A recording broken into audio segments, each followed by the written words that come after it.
Industrial society and social change, ये जो है पॉलिटिकल ट्रेंड्स जो थे, ये इस समय एक नए समय को दर्शाने की एक तरह से आप सिंबल मान सकते।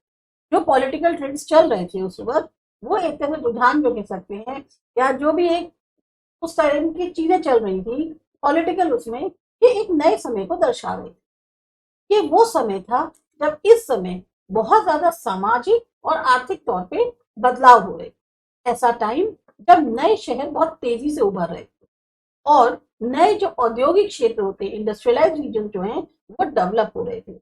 रेलवेज का एक्सपेंशन हो रहा था और इंडस्ट्रियल रिवॉल्यूशन जो है वो भी इस समय पर हुआ था, यानी औद्योगिक क्रांति। इंडस्ट्रियलाइजेशन के कारण क्या हुआ, चाहे मेन हो, वुमेन हो या बच्चे हो, ये सबके सब फैक्ट्रीज में वर्किंग आवर्स जो है इनके लिए बहुत लंबे थे और जो वेतन मिलता था वो बहुत कम था। बेरोजगारी पूरी तरह से आम थी वहां पे, और खास तौर से उस समय जब बेरोजगारी और बढ़ जाती थी, जब जो इंडस्ट्रियल गुड्स होते हैं उनकी डिमांड बहुत कम हो जाती। जैसे जैसे तेजी से शहर बढ़ रहे थे, हाउसिंग की और सैनिटेशन की प्रॉब्लम्स भी बढ़ती जा रही। ऐसे में जो लिबरल्स और रेडिकल्स थे, उन्होंने सोचा क्यों ना इसके इश्यूज को लेकर समाधान निकाले जाए। अभी आप यहाँ पर एक इमेज देख सकते हैं। ये इमेज लंदन के उन गरीब लोगों की है जो कि मिड 19th सेंचुरी, तो ये उसी टाइम के एक आदमी द्वारा बनाई गई है जिसका नाम था हेनरी मेथ्यू। लंदन लेबर और लंदन पुअर 1861। ज्यादातर सारी की सारी इंडस्ट्रीज जो थी वो इंडिविजुअल्स की प्रॉपर्टी। अब लिबरल्स और रेडिकल्स जो थे, एक खुद के भी प्रॉपर्टी ओनर्स थे अपने, और एम्प्लॉयर्स भी थे वो लोग। भाई ऐसा तो नहीं है कि लिबरल और रेडिकल बिल्कुल ऐसे जगह से हो जिनकी कोई अपनी वेल्थ नहीं हो। संपन्न लोग भी थे, उनकी खुद की अपनी प्रॉपर्टीज भी थी, वो भी दूसरे लोगों को काम देते थे। अब उनने जो है अपनी ये जो वेल्थ कमाई थी, ये आइदर ट्रेड के थ्रू या जो भी इंडस्ट्रियल वेंचर्स थे उनके थ्रू कमाई थी। तो उनको लगा कि कुछ ऐसे एफर्ट को बढ़ावा देना चाहिए कि अगर हमारी जो काम करने वाले लोग हैं इकोनॉमी में, वो हेल्दी रहेंगे और सिटीजन्स पढ़े लिखे होंगे, तो बेनिफिट्स इसके बहुत ज्यादा तरीके से हासिल किए जा सकते। ये जो है पुरानी एरिस्टोक्रेसी जो थी, मतलब जो पहले के बड़े लोग जो थे, उनको जो बेनिफिट्स मिलते थे उसका विरोध करते थे।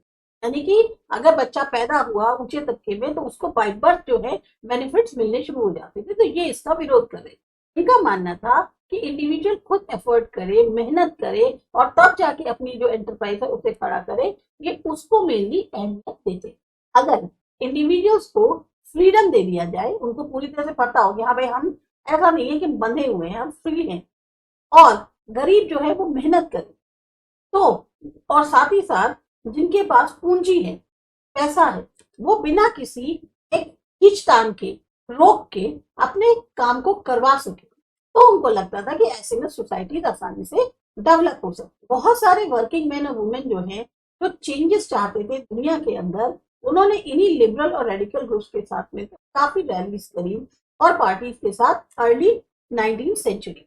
कुछ नेशनलिस्ट, लिबरल्स और रेडिकल्स क्रांति चाहते थे, ताकि जिस तरह की गवर्नमेंट उस टाइम पे चल रही थी यूरोप के अंदर 1815 में, उनको खत्म किया।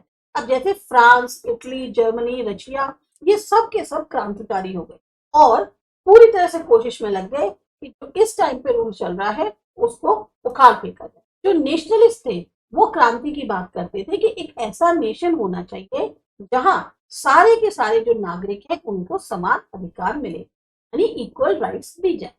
1815 के बाद गिउसेप्पे मैज़ीनी एक इटालियन नेशनलिस्ट थे, जिन्होंने दूसरों के साथ मिलकर इस चीज को हासिल करने की कोशिश करी इटली में। और बाकी जगहों के जो नेशनलिस्ट थे, जिसमें इंडिया भी शामिल था, उन्होंने भी इनकी राइटिंग्स को पढ़ा।